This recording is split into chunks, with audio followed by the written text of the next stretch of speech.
Step 1. Prepare the dedicated ink suction tool, lint-free cloth, tissues, and the recommended cleaning solution. Step 2. Open the ink cover and check again that the ink level is sufficient. Step 3. If the ink level is insufficient, add ink. Step 4. Place tissues underneath the printhead and around the ink pad area. Step 5. Perform the ink extraction process. Step 6. After ink extraction is complete, gently wipe the surface of the printhead with a lint-free cloth. After printing is finished, wipe the surface of the printhead clean with a lint-free cloth.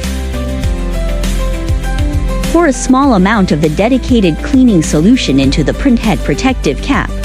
Close the printhead protective cover, then turn off the printer power. Short-term shutdown. Within 1 week, follow the daily maintenance procedure.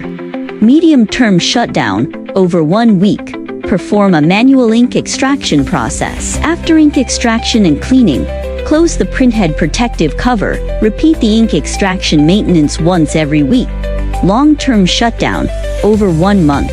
This operation is more complex. It is recommended to contact after-sales technical support